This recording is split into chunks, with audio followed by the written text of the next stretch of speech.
नमस्कार दोस्तों, आप सभी का स्वागत है आपके अपने एग्ज़ाम नाउ यूट्यूब चैनल पर। गाइज, आप सभी इस वीडियो में देखेंगे कि टेक्निकल हेल्पर पेपर 2014 का इलेक्ट्रिशियन ट्रेड से संबंधित किस तरीके के क्वेश्चन आए थे और उन क्वेश्चनों के बारे में हम सॉल्व करेंगे। जो भी क्वेश्चन आए हैं उन सभी को देखेंगे। तो इसमें देखिएगा, इसका जो टाइम दिया जाता है 2 आवर्स का टाइम दिया जाता है। और जो इलेक्ट्रिशियन ट्रेड से संबंधित क्वेश्चन होता है जो कि तकनीकी ज्ञान से संबंधित, उनमें जो क्वेश्चनों की संख्या होती है वो होती है 100, जो कि 51 से 150 क्वेश्चन दिए गए थे। और पार्ट ए में होता है, उसमें सामान्य जीके से संबंधित क्वेश्चन आता है जिसमें 1 से 50 होते हैं। तो इस तरीके से देख लीजिएगा, इसमें फर्स्ट में पार्ट ए दिया गया है, जबकि 2018 में जो पेपर हुआ था उसमें पार्ट ए में आपको इलेक्ट्रिशियन ट्रेड से संबंधित क्वेश्चन दिए गए थे और पार्ट बी में ये सामान्य जीके वाले क्वेश्चन दिए गए थे जिसमें मैथ, साइंस, कंप्यूटर जो भी आता है। तो हम देखेंगे आज इस पेपर को जिसमें इलेक्ट्रिशियन ट्रेड से संबंधित क्वेश्चन देखने वाले हैं और पार्ट ए में दिया गया है जीके से संबंधित। इनको हमने पिछली वीडियो में आपको सॉल्व करा दिया गया है, जो कि काफ़ी अच्छे तरीके से बताया गया है विस्तार से एक एक ऑप्शन के साथ। तो आज हम देखने वाले हैं इलेक्ट्रिशियन ट्रेड से संबंधित, जो कि 51 से शुरू होंगे क्वेश्चन। ये हमने करा दिए गए थे जीके से संबंधित। तो आज हम देखते हैं इलेक्ट्रिशियन ट्रेड से संबंधित शुरू होंगे 51 से। तो देखिएगा, फर्स्ट क्वेश्चन है तेल परिपथ ब्रेकर का उद्देश्य है। फिर से देखिएगा, क्वेश्चन है तेल परिपथ ब्रेकर का मुख्य उद्देश्य क्या है। ये ऑप्शंस दिए गए हैं, इनमें देख लीजिएगा। चल तथा आबद्ध स्पर्शों के उपचयन को रोकना, सस्पेंशों के पार उत्पन्न आर को बुझाना, चल तथा आबद्ध स्पर्शों के मध्य घर्षण प्रतिरोध को कम करना, ब्रेकर के यांत्रिक पुर्जों के लिए स्नेहक का कार्य करना, और ऑप्शन ई दिया गया है इनमें से कोई नहीं। तो आप सभी को मालूम होगा, टेक्निकल हेल्पर से संबंधित जो क्वेश्चन पेपर आता है जिनमें ऑप्शन आते हैं ना क्वेश्चन में, वो 5 ऑप्शन दिए जाते हैं। जबकि ज़्यादातर कंपटीशन के एग्जाम्स में 4 ही ऑप्शन आता है, लेकिन इसमें 5 ऑप्शन दिए जाते हैं और इसमें कोई नेगेटिव मार्किंग नहीं होती है। तो देखिएगा, इसमें जो आंसर होगा वो होगा ऑप्शन बी। कौन सा आंसर होगा? ऑप्शन बी, सस्पेंशन के बार उत्पन्न आर्क को बुझाना। तो इसके बारे में देख लीजिए कि क्वेश्चन के बारे में आपको दिया गया है तेल परिपथ ब्रेकर का। पहले तो ये देखिए, परिपथ ब्रेकर का मुख्य कार्य होता है क्या है सर्किट ब्रेकर का।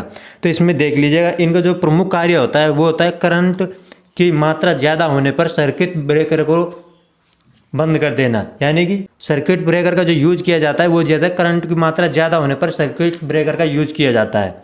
तो इसमें देख लीजिएगा, जो एयर सर्किट ब्रेकर में यूज किया जाता है वो वायु का काम में ली जाती है एयर सर्किट में, जो कि आग बुझाने के रूप में कार्य की जाती है। जबकि एबीसीबी में जो कम यूज किए जाते हैं उसमें कंप्रेसित वायु की जाती है, मतलब वायु दबाव वाली हवा यूज की जाती है।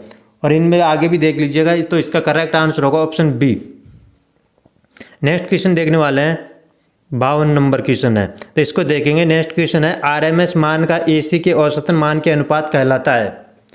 फिर से देखिए, क्वेश्चन है आरएमएस मान का एसी के औसतन मान के अनुपात कहलाता है, मान से अनुपात कहलाता है। ऑप्शन दिए गए चुंबकशीलता, विशिष्ट प्रतिरोध, आकृति गुणांक, आर्मेचर प्रतिक्रिया, सस्टेंस। तो इनमें देख लीजिएगा, ये क्वेश्चन दिया गया है, इनमें से ऑप्शन में आपका कौन सा करेक्ट आंसर होगा। तो इनमें आपको देखना होगा, इसमें जो आरएमएस मान का एसी के औसत मान के अनुपात को कहते हैं वो कहता है आकृति गुणांक। आकृति गुणक, गुणांक नहीं, आकृति गुणक कहते हैं। तो इसका ऑप्शन सी करेक्ट आंसर होगा, आकृति गुणक। और इसके अन्य नाम भी देख लीजिएगा, इसको फॉर्म फैक्टर भी कहते हैं, हिंदी में इसे आकृति या रूप गुणांक के नाम से भी जाना जाता है। तो इसका करेक्ट आंसर होगा ऑप्शन सी। नेक्स्ट क्वेश्चन है, किस परिपथ ब्रेकर के कार्य में संपीड़ित वायु की आवश्यकता है, जो कि अभी आपको मैंने बताया था, जो कि फर्स्ट क्वेश्चन में बताया था। फिर भी देख लीजिएगा, इस क्वेश्चन में किस परिपथ ब्रेकर के कार्य में संपीड़ित वायु की आवश्यकता होती है। ऑप्शन दिए गए हैं एसीबी, एबीसीबी, ओसीबी, एमसीबी और ऑप्शन ई दिए गया है इनमें से कोई नहीं। तो आपको देखना है इसमें किसमें संपीड़ित वायु की आवश्यकता होती है। तो इनमें देख लीजिएगा, ऑप्शन बी करेक्ट आंसर होगा, air blast circuit breaker. Option B correct answer होगा, एयर ब्लास्ट सर्किट ब्रेकर में संपीड़ित वायु की आवश्यकता होती है। ठीक है दोस्तों, नेक्स्ट क्वेश्चन है। नेक्स्ट क्वेश्चन देखिएगा, जांच से पता चला है कि डीसी जनरेटर का कम्यूटेटर बुरी तरह से घिस गया है। रेगमाल प्रयोजन नहीं है, कि रेगमाल को यूज नहीं कर सकते हैं। बेहतरीन तरीका क्या होगा इनमें से देखिए। ऑप्शन दिए गए, लेद पर कम्यूटेटर को खराद दें, सीटीसी से कम्यूटेटर को साफ करें, कम्यूटेटर को बदले, आर्मेचर को बदले। इनमें से कोई नहीं। जो ऑप्शंस दिए गए हैं इनमें से देखना है कि करेक्ट आंसर कौन सा होगा। तो देख लीजिएगा इस क्वेश्चन का जो करेक्ट आंसर होगा ऑप्शन ए, लेथ पर कम्यूटेटर को खड़ा दे। ऑप्शन ए करेक्ट आंसर होगा इसमें, लेथ पर कम्यूटेटर को खड़ा दे, ऑप्शन ए करेक्ट आंसर होगा इसका। ठीक है दोस्तों, नेक्स्ट क्वेश्चन देखिएगा। नेक्स्ट क्वेश्चन है स्टेप अप परिणामित्र में घुमाने का अनुपात है। स्टेप अप परिणामित्र में घुमाने का अनुपात है। तो परिणामित्र किसे बोलता है? परिणामित्र बोला जाता है ट्रांसफार्मर को। तो इनमें देखिएगा स्टेप अप ट्रांसफार्मर में घुमाने का अनुपात क्या होता है, यानी कि स्टेप अप में क्या होता है।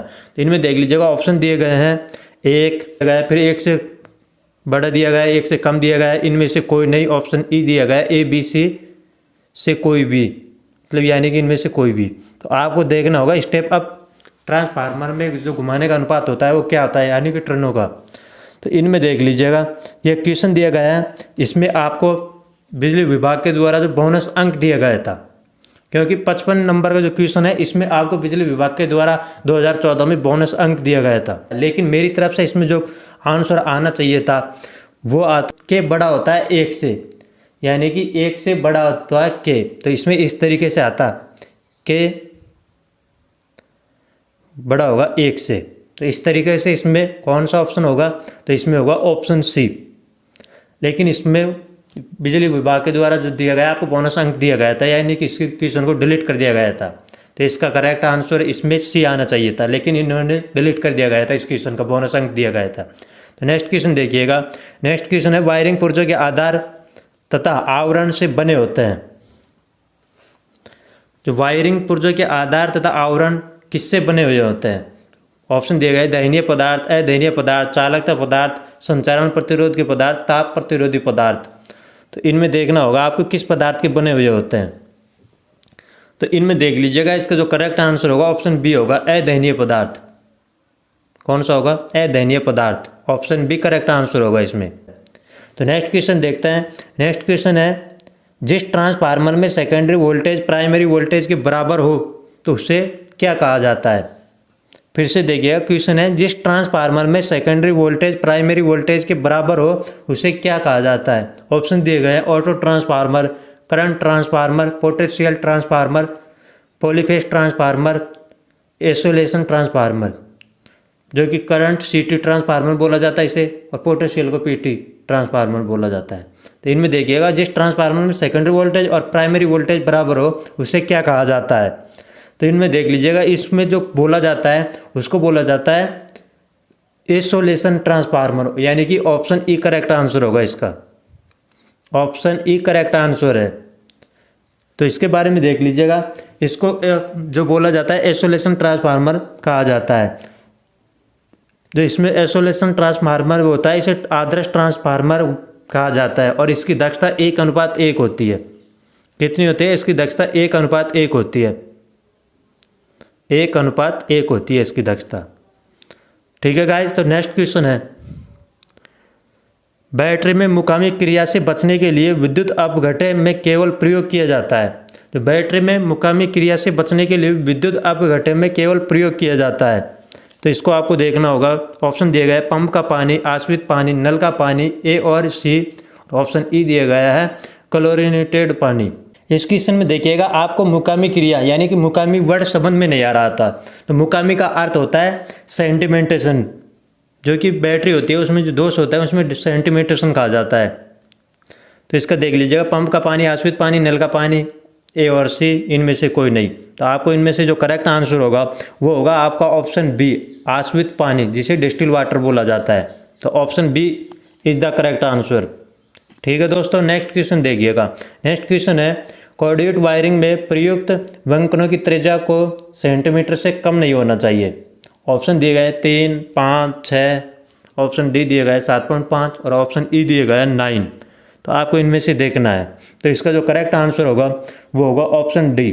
ठीक है दोस्तों, इसका करेक्ट आंसर होगा 7.5। Option D is the correct answer. तो नेक्स्ट क्वेश्चन देखिएगा।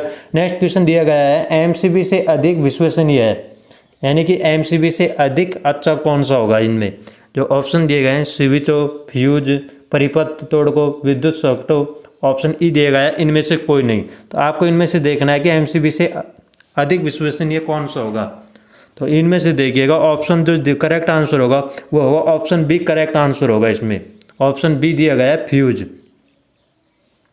ऑप्शन बी करेक्ट आंसर होगा फ्यूज, क्योंकि एमसीबी से भी अधिक जो विश्वसनीय माना गया है उसको फ्यूज को माना गया है। तो option B is the correct answer होगा इसमें। तो नेक्स्ट क्वेश्चन देखिएगा। नेक्स्ट क्वेश्चन दिया गया है मेगर प्रयोग करते समय रिक्त स्थान को स्पर्श करने से बचे, यानी कि मेगर का जो यूज किया जाता है उस समय किसको स्पर्श नहीं करना चाहिए। ऑप्शन दिए गए पॉजिटिव सिरे को, नेगेटिव सिरे को, एक साथ दोनों सिरों को, किसी भी सिरे को, एक लीड को दोबारा। तो इनमें से आपको देना है आंसर कि मेगर का उपयोग करते समय कौन से सिरे को स्पर्श करने से बचे। तो इसमें जो करेक्ट आंसर होगा ऑप्शन डी होगा। कौन सा होगा इसमें? ऑप्शन डी होगा, किसी भी सिरे को। यानी कि इसमें जो भी ए सिरा और बी सिरा दो सिरे होता है, तो इनमें से आपको किसी भी सिरे को स्पर्श नहीं करना चाहिए, यानी कि दोनों सिरों से स्पर्श करने से बचे। तो ऑप्शन डी करेक्ट आंसर होगा। Option D is the correct answer. Next question देख लीजिएगा। नेक्स्ट क्वेश्चन दिया गया है सिंगल कोर केबलों में आमतौर पर प्रदान नहीं है। फिर से देखिएगा क्वेश्चन है सिंगल कोर केबलों में आमतौर पर प्रदान नहीं है। जो कि ऑप्शन दिए गए हैं आपको, इनमें देखिएगा म्यान, कागज इंसुलेशन, इस्पात आर्मरिंग, रबड़ इंसुलेशन, इनमें से कोई नहीं। तो इनमें से देखिएगा जो इसका करेक्ट आंसर होगा वो होगा इस्पात armouring, option C. Option C is the correct answer है इस क्वेश्चन का। आंसर ऑप्शन सी होगा, जिसमें इस्पात आर्मरिंग नहीं होती है सिंगल कोर केबलों में। आप सभी को मालूम होगा सिंगल कोर केबलों में होता है वायर होता है और उस पर इंसुलेशन होता है, लेकिन इस्पात आर्मरिंग नहीं होती है। ठीक है दोस्तों, नेक्स्ट क्वेश्चन देखिएगा। नेक्स्ट क्वेश्चन है ब्रिटानिया संधि के लिए सख्ती से खींचे गए नग्न तांबे चालक के बंकन का कौन को होना चाहिए। तो ब्रिटानिया जो जॉइंट किया जाता है उसमें देखिएगा खींचे गए नग्न तांबों के चालक के बंकन कौन का होना चाहिए, मतलब उसमें कितने डिग्री का कौन बनता है ब्रिटानिया में। तो इसमें देखिएगा जो इसका करेक्ट आंसर होगा वो होगा ऑप्शन सी 90 डिग्री का। आप सभी को मालूम होगा जो ब्रिटानिया जॉइंट होता है वह किस तरीके से होता है। तो इसका जो जॉइंट होता है वो इस तरीके से होता है और इसमें एक यूँ होता है और फिर इसमें यहाँ पे जॉइंट होता है। तो इसमें 90 डिग्री का कौन बनता है, कितनी डिग्री का? 90 डिग्री का कौन बनता है। नेक्स्ट क्वेश्चन देखिएगा। नेक्स्ट क्वेश्चन है नरम ग्रेफाइट ब्रश का स्पर्श क्षेत्र 5 वर्ग सेंटीमीटर हो तथा अगर पदार्थ के बिजली का घनत्व 9 एम्पियर सेंटीमीटर हो तो वह कितनी मात्रा में बिजली ढो सकता है। जो कि आपको ऑप्शन दिए गए हैं 45 ampere, 35 ampere, 42 ampere, 50 ampere, 60 ampere. तो इनमें से आपको देखना है कौन सा ऑप्शन करेक्ट आंसर होगा। इसमें देखिएगा आपको हल करना होगा, जो कि इसमें दिया गया है 5 सेंटीमीटर स्क्वायर, 5 सेंटीमीटर स्क्वायर। और दूसरा दिया गया है पदार्थ बिजली का जो घनत्व होगा वो होगा आपका 9 सेंटीमीटर स्क्वायर, यानी कि 9 सेंटीमीटर स्क्वायर। तो इसमें देखिएगा 9 एम्पियर सेंटीमीटर स्क्वायर है, तो एम्पियर में तो यही है और सेंटीमीटर स्क्वायर से सेंटीमीटर कट जाएगा एक जो बटे में आ जाएगा। तो इस तरीके से इसको जो क्वेश्चन को हल करेंगे तो इसमें आपको क्वेश्चन को हल करने के लिए 9 × 5 करना होगा, 9 × 5। तो इसको देख लीजिएगा, इसका आ जाएगा 45 एम्पियर, जो कि ऑप्शन ए करेक्ट आंसर होगा इसका। Option A is the correct answer. ठीक है दोस्तों, इसका ऑप्शन ए करेक्ट आंसर होगा जिसमें 45 एम्पियर होगा। फिर देखिएगा नेक्स्ट क्वेश्चन है ताप वैद्युत युग्म का को मापने के लिए उपयोग किया जाता है। ताप वैद्युत युग्म होता है उसको मापने के लिए किसका उपयोग किया जाता है। ऑप्शन देखिए वोल्टता, उच्च तापमान का, विभवांतर का, निम्न तापमान का, दबाव का। तो इनमें से देखिएगा जो इसका करेक्ट आंसर होगा वो होगा उच्च तापमान को। ताप वैद्युत जोड़ों को मापने के लिए किसका यूज किया जाता है, तो वो किया जाता है उच्च तापमान का। तो इसमें देखिएगा इसका करेक्ट आंसर होगा ऑप्शन बी उच्च तापमान। Option B is the correct answer. Next question देखिएगा। नेक्स्ट क्वेश्चन दिया गया है निम्न में से कौन प्रतिरोधकों के प्रकार है। जो कि आपको ये दिए गए हैं ऑप्शन में तार घाव, कार्बन प्रतिरोध, कार्बन धातु फिल्म प्रतिरोध, ऑप्शन ए बी सी सब, और ऑप्शन ई दिए गया है इनमें से कोई नहीं। तो इनमें से देखना है कि निम्न में से कौन से प्रतिरोधकों के प्रकार है। तो इनमें से जो प्रकार दिए गए हैं वो दिए गए हैं ऑप्शन में जो भी दिए गए हैं ये सभी प्रकार है, यानी कि तार कुंडलित भी होता है, कार्बन प्रतिरोध होता है और कार्बन धातु फिल्म प्रतिरोध भी होता है। तो इसका करेक्ट आंसर होगा option D. Option D correct answer होगा, जिसमें ए और बी और सी तीनों ही इसके आंसर है, यानी कि ये तीनों प्रकार के होते हैं। तो इसका करेक्ट आंसर होगा ऑप्शन डी। नेक्स्ट क्वेश्चन देखिएगा। नेक्स्ट क्वेश्चन दिया गया है किसी अल्टरनेटर द्वारा उत्पन्न आउटपुट वोल्टेज का वेव फॉर्म होता है, यानी किसी अल्टरनेटर के द्वारा उत्पन्न जो आउटपुट वोल्टेज होती है उसका वेव फॉर्म क्या होता है। तो ऑप्शन दिए गए square wave, triangular wave, sawtooth wave, sinusoidal wave, linear wave.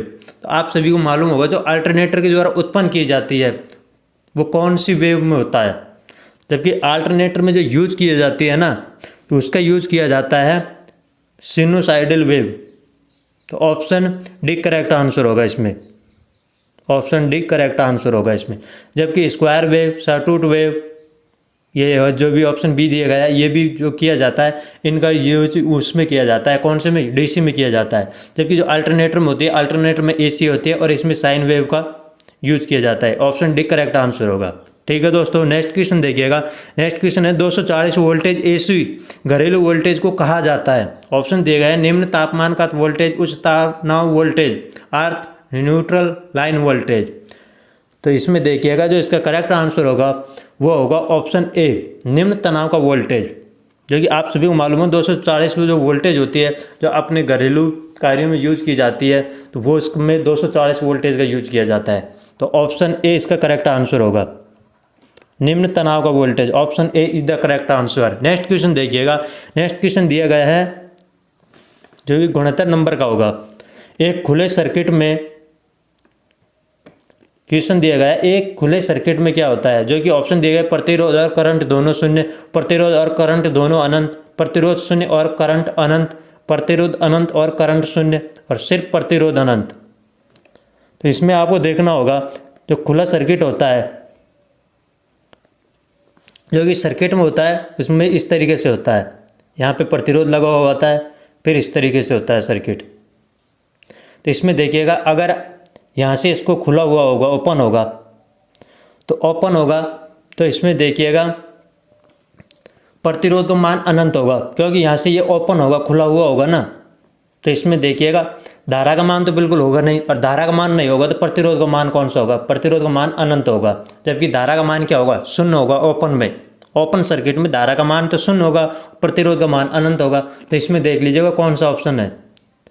तो इसमें ऑप्शन जो दिया गया है उसमें होगा डी, प्रतिरोध अनंत और करंट का मान शून्य। तो option D is the correct answer होगा। जब शॉर्ट सर्किट होता है उसमें देखिएगा धारा का मान अनंत होता है जबकि प्रतिरोध का मान शून्य होता है। ठीक है दोस्तों, नेक्स्ट क्वेश्चन देखिएगा। नेक्स्ट क्वेश्चन है एक तार जिसके मापन एक व्यास है तो टेढ़ा अनुभागीय क्षेत्र कितना होता है। फिर से देखिए क्वेश्चन है एक तार जिसके मापन का व्यास 1 होता है और टेढ़ा अनुभागीय क्षेत्र में कितना होगा। देखिए ऑप्शन दिए गए हैं तो इनमें से जो करेक्ट आंसर होगा ऑप्शन सी होगा, 0.78 मीटर स्क्वायर, 0.78 mm स्क्वायर। तो ऑप्शन सी करेक्ट आंसर होगा। तो इसमें भी देख लीजिए आप किस तरीके से इस क्वेश्चन को देखिएगा आप किस तरीके से हल कर सकते हैं। इसमें जो फार्मूला लगता है वो लगता है पाई डी स्क्वायर बटे 4। तो पाई डी स्क्वायर में देख लीजिएगा आप 3.14 मान रख करके इस फार्मूले से आप हल करेंगे तो इसका जो आंसर होगा 0.78 mm स्क्वायर होगा, यानी कि option C is the correct answer होगा। ठीक है दोस्तों, नेक्स्ट क्वेश्चन है। नेक्स्ट क्वेश्चन देखिएगा अगर परिपथ तांबे के चालक का साइज 10 वर्ग मीटर, अगर परिपथ तांबे के चालक का साइज 10 वर्ग mm है तो GI तार में वियोजन चालक के साइज को होना चाहिए। जो कि आप देखिएगा ऑप्शन दिए गए हैं 1.5 square mm, 2.5 square mm, 5 square mm, 10 square mm और 15 स्क्वायर mm। तो इसका करेक्ट आंसर होगा ऑप्शन डी। ऑप्शन डी इसका करेक्ट आंसर होगा 10 square mm। Option D is the correct answer. Next question देखिएगा। नेक्स्ट क्वेश्चन दिया गया है मैट्रिक प्रणाली में 1 के बराबर होता है। जो कि मैट्रिक प्रणाली होती है इसमें 1 इंच के बराबर क्या होगा, इसका मान होगा 1 इंच के बराबर क्या होगा। ऑप्शन दिए गए 2.54 mm, 25.4 mm, 25.44 mm, 25.5 mm, 254.4 mm।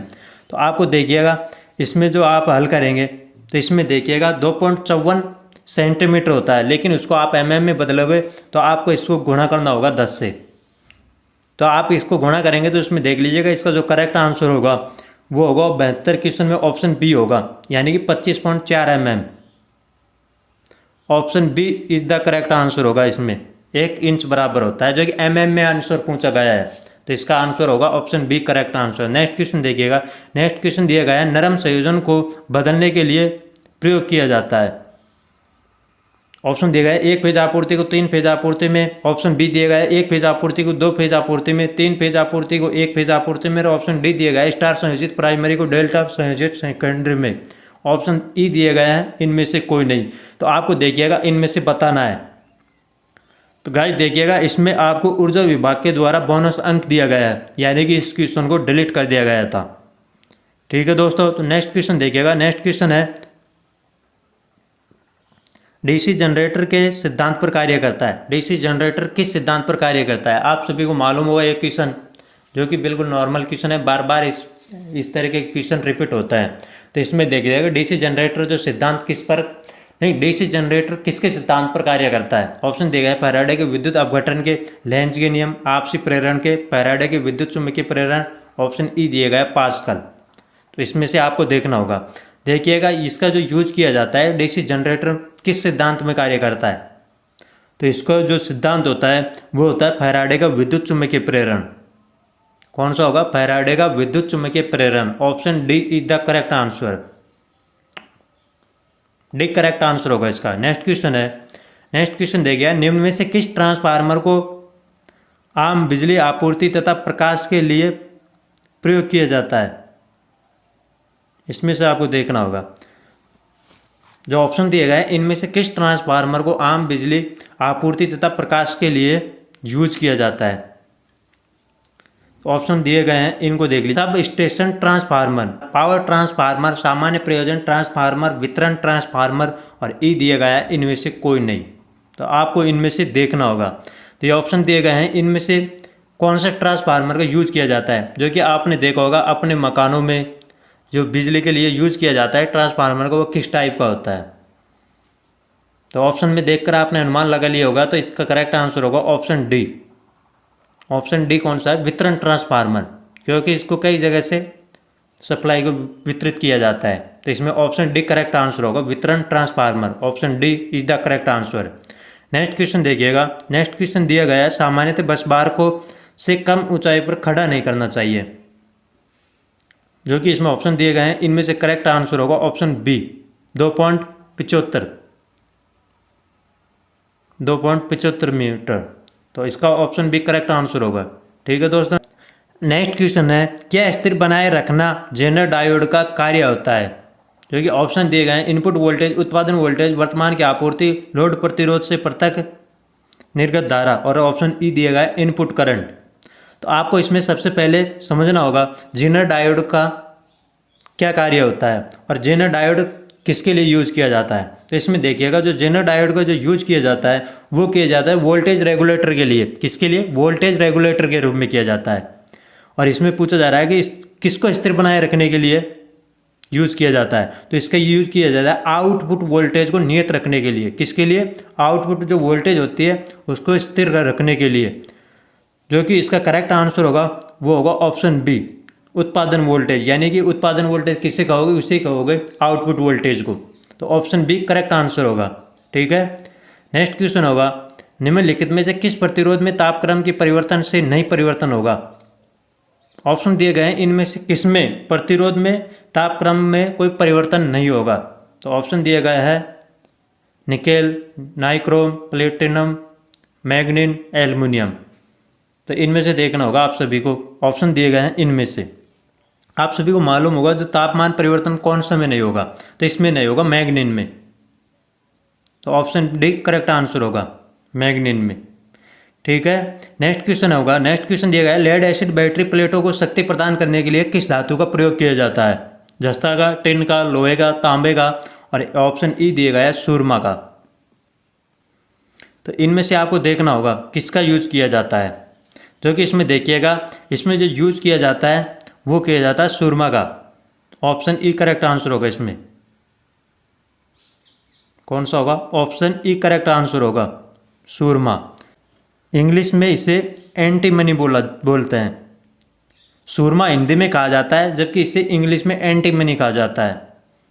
तो इसका ऑप्शन ई करेक्ट आंसर होगा। नेक्स्ट क्वेश्चन है, जो कि क्वेश्चन दिया गया है, इनमें से किस अग्निशामक चालक बिजली आग के लिए अनुकूलित है। नेक्स्ट क्वेश्चन है, इनमें से किस अग्निशामक चालक बिजली आग के लिए अनुकूलित है। ऑप्शन दिए गए हैं हेलोन, पानी, झाग, द्रवित रसायन, बालू। तो आपको देखना होगा बिजली की आग को बुझाने के लिए कौन सा सही होगा। ये ऑप्शन दिए गए हैं, इनमें से देखना है। तो ऑप्शन में देखिएगा हेलोन है और बालू है, जो कि दोनों से ही बिजली आग को बुझाया जाता है, लेकिन बालू से ज़्यादा जो इम्पोर्टेंट होगा वो होगा हेलोन, जो कि हेलोन में कार्बन फ्लोरोकार्बन से मिलकर भी बना हुआ होता है। तो इसका जो यूज़ किया जाता है प्रमुख रूप से दोनों में से, तो वो किया जाता है हेलोन का। ऐसे तो बालू का भी यूज़ किया जाता है, लेकिन बालू को कम में यूज़ किया जाता है, उससे ज़्यादा हेलोन का किया जाता है। नेक्स्ट क्वेश्चन देखिएगा। नेक्स्ट क्वेश्चन दिया गया है, किस प्रकार के AC से DC परिवर्तन में क्षति कम और कार्य क्षमता अधिक होती है, यानी कि कार्य दक्षता सबसे अधिक होती है और किसमें कम होती है। तो इनमें दिया गया है परिवर्तन में क्षति कम और कार्य क्षमता अधिक होती है। ऑप्शन दिया गया है MG सेट, घूर्णी परिवर्तक, पारा आर्क परिशोधक, धातु परिशोधक, इनमें से कोई नहीं। तो इनमें से देखिएगा जो सबसे अधिक होती है कार्य क्षमता यानी कि दक्षता, तो वो होती है ऑप्शन डी, धातु परिशोधक में। ऑप्शन डी इसका करेक्ट आंसर होगा। और इसमें देख लीजिएगा MG सेट होती है, इसकी दक्षता कम होती है, और जो रोटरी कन्वर्टर होता है उसकी MG सेट से थोड़ी अधिक होती है, लेकिन धातु परिशोधक से कम होती है। तो इसका करेक्ट आंसर होगा ऑप्शन डी। नेक्स्ट क्वेश्चन देखिएगा। नेक्स्ट क्वेश्चन दिया गया है, निम्न में से कौन सा सार्वभौमिक बायस कहलाता है। निम्न में से कौन सा सार्वभौमिक बायस कहलाता है। ऑप्शन दिए गए हैं emitter bias, voltage divider bias, base bias, collector bias, इनमें से कोई नहीं है। तो ये ऑप्शन दिए गए हैं, इनमें से देखना है इसका करेक्ट आंसर कौन सा होगा। तो जो भी सार्वभौमिक बायस कहा जाता है उसे वोल्टेज डिवाइडर बायस को कहा जाता है। Option B, voltage divider bias इसका करेक्ट आंसर होगा। तो देखिएगा जो नेक्स्ट क्वेश्चन होगा उसको देख लीजिएगा। नेक्स्ट क्वेश्चन है, 440 वोल्टेज पर दौड़ रहे एक अंकित मोटर सामान्य वोल्टेज पर दौड़ रहा है, यानी कि 440 वोल्टेज पर दौड़ रहे एक अंकित मोटर सामान्य वोल्टेज पर दौड़ रहा है, तो अकस्मात वोल्टेज में 340 वोल्टेज का पतन हो जाता है। 440 पर चल रहा है और अचानक से उसमें वोल्टेज में मतलब वोल्टेज कम हो जाता है, 340 वोल्टेज का उसमें कम हो जाती है। तो इसमें देखिएगा उसमें फिर मोटर पर क्या प्रभाव पड़ने वाला है, तो इसके बारे में देखिए। ऑप्शन दिए गए, फौरन रुक जाएगा, अत्यधिक गर्म हो जाएगा, उल्टी दिशा में दौड़ेगा, कम बिजली खींचेगा, रुकता है लेकिन पुनः चलता है। तो इनमें से आपको देखना है, ऑप्शन दिए गए हैं, इनमें से कौन सा करेक्ट आंसर होगा। तो देख लीजिएगा, अब फ़ौरन से तो रुकेगा नहीं, क्योंकि वो चल रहा है 440 पे और अचानक से वोल्टेज में कमी हो जाती है, तो वो तुरंत रुकता नहीं है, और उल्टी दिशा में भी नहीं दौड़ेगा, और कम बिजली खींचेगा, ये भी नहीं हो सकता है। रुकता है लेकिन पुनः चलता है, ये भी नहीं हो सकता है। तो इसमें देखेगा उसको चलने पर कम वोल्टेज मिलेगी तो अत्यधिक गर्म हो जाएगा, यानी कि गर्मा जाएगी। तो ऑप्शन बी इसका करेक्ट आंसर होगा। Option B is the correct answer. Next question देखिएगा। क्वेश्चन दिया गया है, बुकलोज रिले कहाँ प्रयोग की जाती है। तो आप सभी को मालूम होगा बुकलोज रिले का जो यूज़ किया जाता है वो ट्रांसफार्मर में किया जाता है, यानी कि उसे परिणाम मित्र बोला जाता है। तो ऑप्शन ए इसका करेक्ट आंसर होगा। अब देखिए बुकलोज रिले में कौन सा पदार्थ भरा जाता है। तो देखिएगा इसमें सिलिका जेल भरा जाता है। कौन सा? सिलिका जेल भरा जाता है। और सिलिका जेल का कलर कौन सा होता है? ये क्वेश्चन बार बार एग्जाम में रिपीट होता है कि सिलिका जेल का रंग कौन सा होगा, शुष्क सिलिका जेल का रंग कौन सा होगा, नमी सोखने के बाद कौन सा होगा। तो इसमें देखिएगा शुष्क सिलिका जेल का जो कलर होगा वो तो नीला होगा। कौन सा? नीला। और नमी सोखने के बाद उसका जो कलर होता है वो चेंज हो जाता है। नमी सोखने के बाद उसका जो कलर होगा वो होगा हल्का गुलाबी, हल्का गुलाबी। या इसको फिर ये ऑप्शन बनाइए तो इसका होगा सफ़ेद, सफ़ेद भी होता है हल्का सा। तो ठीक है, इसका आंसर आपने देख लीजिएगा, ट्रांसफार्मर होगा। तो ऑप्शन ए इस द करेक्ट आंसर होगा इसका। नेक्स्ट क्वेश्चन दिया गया है, पदार्थ जो लोहे कान से किंचित विरोध करता है उसे क्या कहते हैं। जो पदार्थ जो लोहे कान से किंचित विरोध करता है उसे क्या बोला जाता है। तो इसमें देखिएगा चुंबकीय, अनुचुंबकीय, प्रतिचुंबकीय, लोहे चुंबकीय, अर्धचुंबकीय। तो ऑप्शन दिए गए हैं, इनमें से देखना है इसका करेक्ट आंसर कौन सा होगा। तो इसका होगा प्रतिचुंबकीय। प्रतिचुंबकीय इसका करेक्ट आंसर होगा, यानी कि विषम चुंबकीय। ठीक है, नेक्स्ट क्वेश्चन देखिएगा। नेक्स्ट क्वेश्चन दिया गया है, ट्रांसफार्मर के ब्रीदर के अंदर नमी को प्रवेश करने से रोकने के लिए किस पदार्थ का प्रयोग किया जाता है। देखिएगा मैंने आपको इस क्वेश्चन के बारे में पहले ही बता दिया गया था, जो कि उस क्वेश्चन में जो पूछा जा रहा है कि ट्रांसफार्मर में ब्रीदर का यूज किया, कुछ इस तरह का क्वेश्चन आया था। तो इसमें देख लीजिएगा क्वेश्चन फिर से है, ट्रांसफार्मर के ब्रीदर के अंदर नमी नहीं है, ये है नमी। या कि मिसप्रिंट हो गया चपने में, तो इसमें होगा नमी को प्रवेश करने के रोकने के लिए किस पदार्थ का प्रयोग किया जाता है, जो कि कौन सा पदार्थ होगा जिसका यूज किया जाता है। Copper sulphate, sodium chloride, sodium silicate, silica gel, potassium chloride. तो मैंने इसको आपको बता दिया था, इसमें जो यूज किया जाता है पदार्थ का वो किया जाता है सिलिका जेल का। Option D is the correct answer होगा। और इसमें देख लीजिएगा नमी सोखने के बाद इसका हल्का गुलाबी या सफ़ेद रंग हो जाता है, लेकिन अगर शुष्क सिलिका जेल का कलर पूछा जाता है तो उसमें होगा नीला, क्योंकि मैंने इसको कम्युनिटी टैब में भी अभी आपके साथ शेयर किया है। तो इसका करेक्ट आंसर होगा ऑप्शन डी सिलिका जेल का। नेक्स्ट क्वेश्चन देखिएगा, स्लिप रिंग इंडक्शन मोटर में स्लिप रिंगों की संख्या है। स्लिप रिंग इंडक्शन मोटर में स्लिप रिंगों की संख्या क्या होगी, जो कि ऑप्शन दिए गए हैं 3, 4, 5, 6, 7, इनमें से आपको देखना होगा।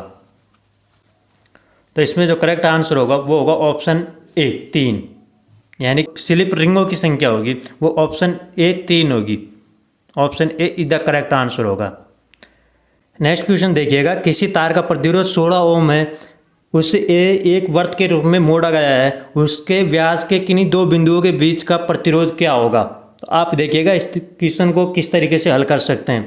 इसके लिए देखिएगा जो तार का प्रतिरोध टोटल दिया गया है 16 ओम दिया गया है, टोटल कितना 16 ओम दिया गया है, और इसको एक वर्त के रूप में मोड़ा गया है, यानी कि इसको इस तरीके से मोड़ दिया गया है।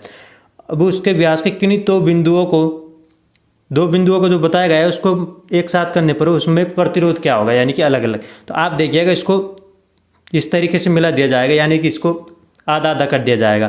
तो ये ऊपर की तरफ है, इसका भी जो प्रतिरोध होगा वो 8 ओम हो जाएगा और नीचे का भी 8 ओम हो जाएगा।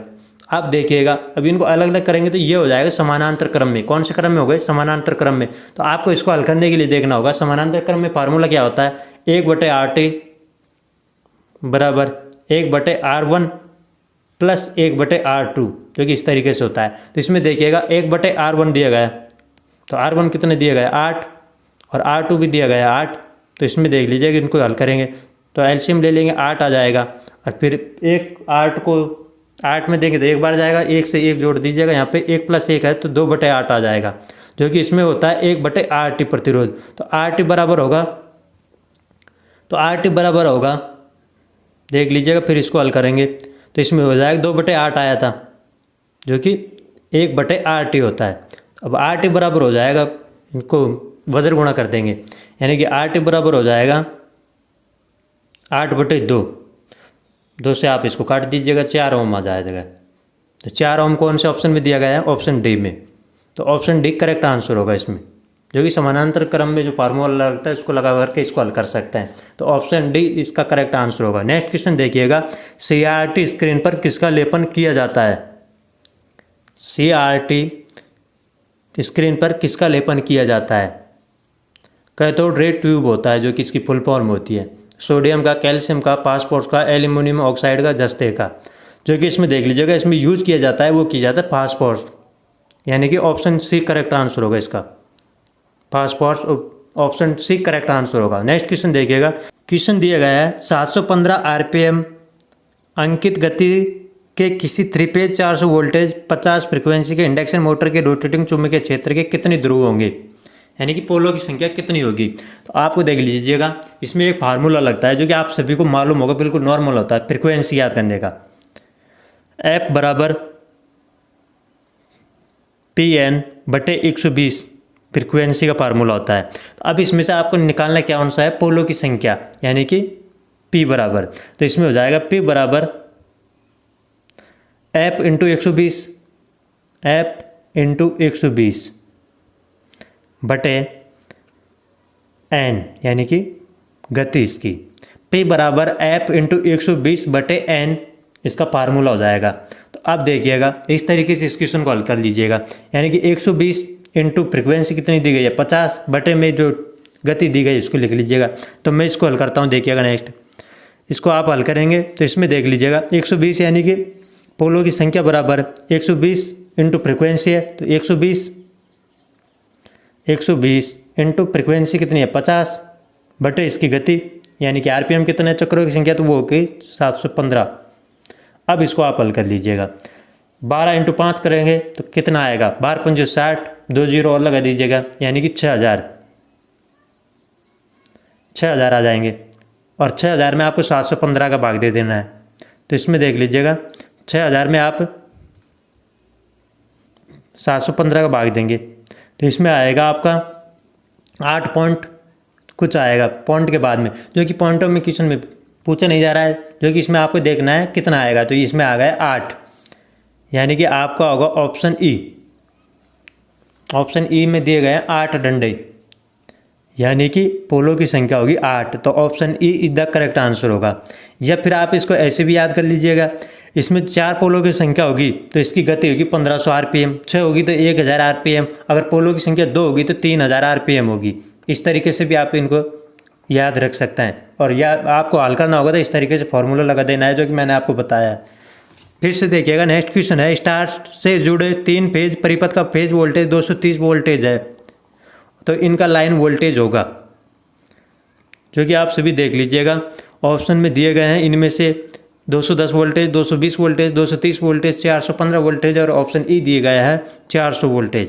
तो आपको देखिएगा इसमें जो फार्मूला होता है वो कौन सा होगा। लाइन वोल्टेज का जो फार्मूला होता है वो क्या होता है, तो इसमें होता है लाइन वोल्टेज को किससे दर्शाया जाता है, उसको दर्शाया जाता है VL से, यानी कि लाइन वोल्टेज बराबर होता है √3 इंटू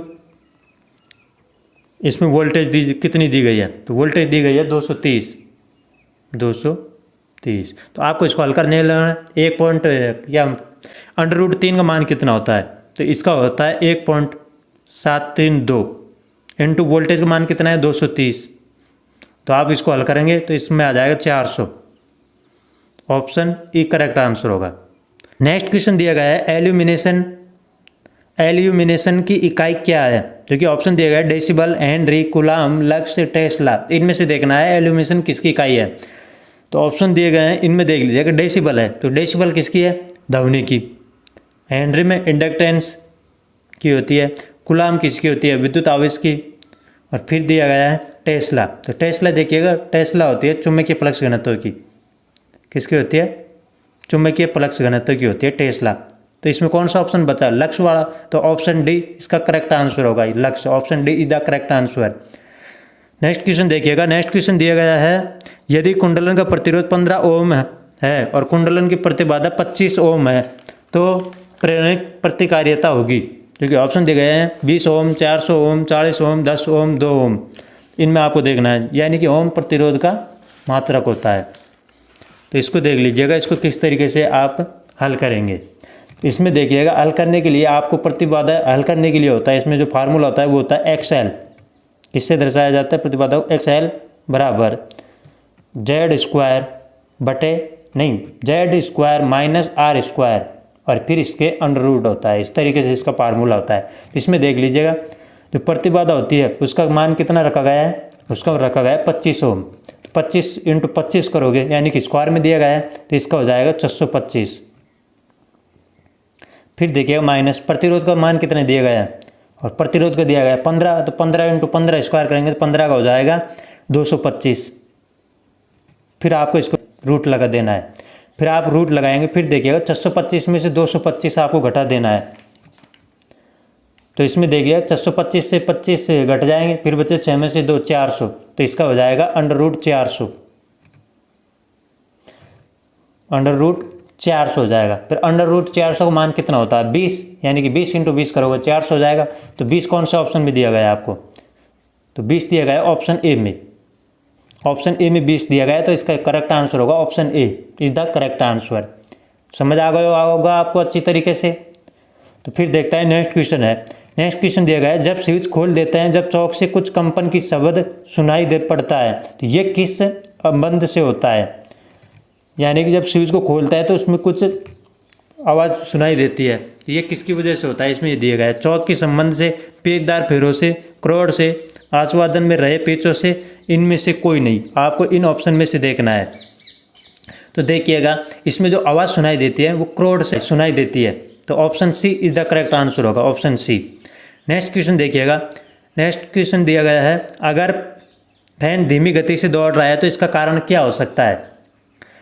अगर पंखा धीमी गति से घूम रहा है या दौड़ रहा है तो इसका कारण क्या हो सकता है। ऑप्शन दिए गए खुले रोटर वाइंडिंग, खुले फील्ड वाइंडिंग, खुले संधारित्र, लघु नियामक, रोटर वेल्डिंग लघु। तो इनमें से देखिएगा इसका जो करेक्ट आंसर होगा वो होगा खुले संधारित्र, यानी कि ओपन सर्किट ओपन होगा इसका कैपेसिटर संधारित्र यानी कि।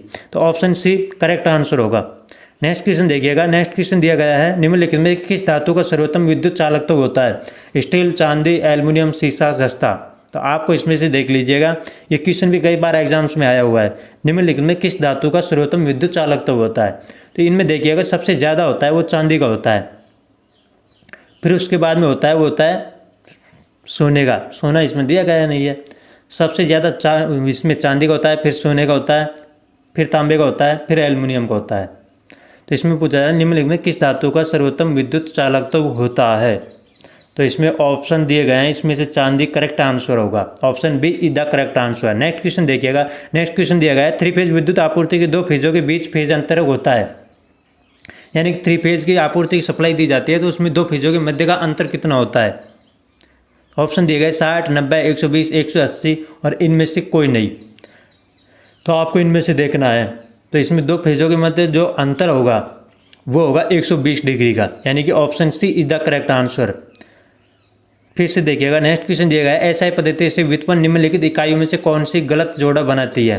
जो कि आपको ऑप्शन दिए गए इनमें से देखना होगा, जो कि आपको इसको ज़्यादातर टाइम लग जाएगा। इसको अगर धीमे धीमे से चलेंगे तो अब अपन नेक्स्ट में जो चल रहे हैं वो फास्ट चलेंगे, इसमें थोड़ा स्पीड से इसको हल करेंगे। तो इसमें देखिएगा बल की इकाई क्या होती है? न्यूटन होती है। कार्य की इकाई वोल्ट थोड़ी होती है, यानी कि इसमें यही सही आंसर होगा ऑप्शन सी। कार्य की इकाई वोल्ट नहीं होती है। तो इसमें गलत जोड़ा पूछ रहा है तो इसका ऑप्शन सी करेक्ट आंसर हो जाएगा। जबकि दाब की पास्कल होती है, विद्युत प्रवाहकता सीमेंस होती है और चुंबक की प्रवाह घनत्व की, जो कि अभी क्वेश्चन भी आया था कुछ इस तरह का, तो इसकी होगी टेस्ला। सही है, तो ऑप्शन सी करेक्ट आंसर होगा इसमें। नेक्स्ट क्वेश्चन देखिएगा। एसआई पद्धति ये तो कर लिया है। नेक्स्ट क्वेश्चन दिया गया है जो कि 100 नंबर का क्वेश्चन है। फैन मोटर में इस्तेमाल करने वाला कैपेसिटर किससे जुड़ा हुआ होता है? यानी पंखे की मोटर में इस्तेमाल होने वाला कैपेसिटर किससे जुड़ा हुआ होता है? तो ऑप्शन दिए गए हैं, इनमें से देखना होगा। तो इसमें से जो करेक्ट आंसर होगा मैं आपको बता देता हूँ। तो इसमें से होगा आपका स्टार्टिंग वाइंडिंग के साथ सीरीज में। हाँ, ऑप्शन सी करेक्ट आंसर होगा। Option C correct answer. Guys देखिएगा, ये आपके 50 क्वेश्चन हो गए हैं और हम नेक्स्ट क्वेश्चन करेंगे 101 से 150 तक, यानी कि 50 क्वेश्चन और रह रहे हैं। गाइज अगर आपको वीडियो अच्छे से समझ आ रही हो तो आप हमारी वीडियो को लाइक कीजिएगा, शेयर कीजिएगा और ज़्यादा से ज़्यादा अपने दोस्तों के साथ शेयर करें। और अगर आप हमारे चैनल पर नए हैं तो चैनल को भी सब्सक्राइब कीजिएगा। तो गाइज देखते हैं नेक्स्ट क्वेश्चन दिया गया है। वायरिंग करने की जंक्शन बॉक्स विधि के सदृश और अधिक किफ़ायती होता है। केबल की लंबाई, श्रम, लागत बी और सी और ई दिया गया है, इनमें से कोई नहीं।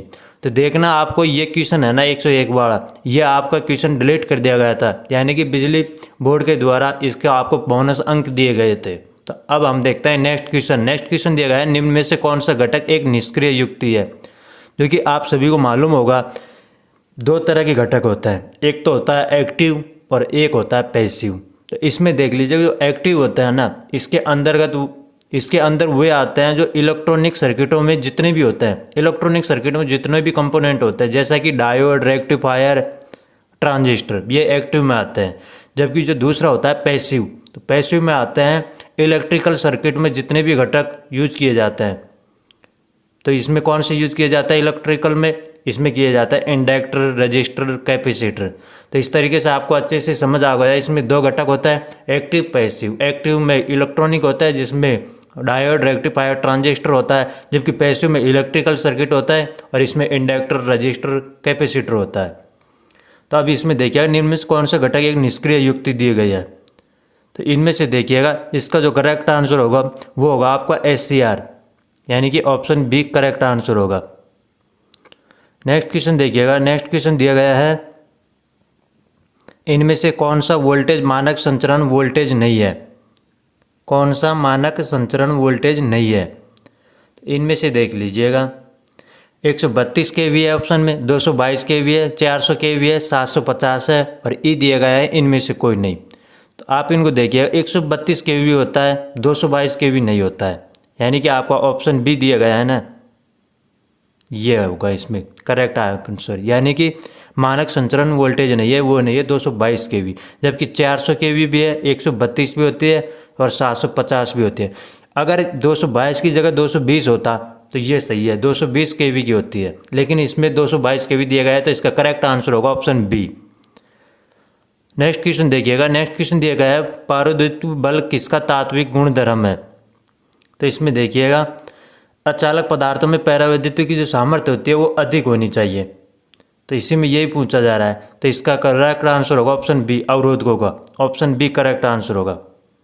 नेक्स्ट क्वेश्चन देखिएगा। नेक्स्ट क्वेश्चन दिया गया है किसी मध्यम उच्च वोल्टेज परिपथ ब्रेकर के लिए कार्यकारी संस्पर्श से बनाए जाते हैं। स्टेनलेस स्टील के सख्त रूप से संपीड़ित कार्बन, सख्त रूप से संपीड़ित कार्बन, तो इसमें देखिएगा ऑप्शन सी दिया गया है पोर्सलिन, उसके बाद में दिया गया है कॉपर टंगस्टन मिश्र धातु, और ऑप्शन ई दिए गया है दोनों, बी और सी दोनों। इनमें देखिएगा जो भी ये इनके वो कॉन्टैक्ट बनाए जाते हैं उनमें बनाया जाता है कॉपर टंगस्टन की मिश्र धातु के, यानी कि ऑप्शन डी करेक्ट आंसर होगा इसमें। ऑप्शन डी करेक्ट आंसर होगा इसमें, कॉपर टंगस्टन की मिश्र धातु के बनाए जाते हैं इसके कॉन्टैक्ट। तो नेक्स्ट क्वेश्चन देखिएगा। नेक्स्ट क्वेश्चन दिया गया है एसी परिपथ में 40 ओम का प्रतिरोध, 90 ओम प्रेरणिक प्रतिकार्यता तथा 60 ओम का धारित्य प्रतिकार्यता है, तो प्रतिबाधा के बराबर होगी। तो इसमें देखिएगा आपको इस तरह के क्वेश्चन को हल करने के लिए एक फार्मूला होता है, यानी कि सूत्र होता है, तो उसको देखिएगा। सूत्र होता है वो देखिएगा प्रतिबाधा, जिसको जेड से दर्शाया जाता है, और प्रतिबाधा ही इसमें पूछा जा रहा है। तो जेड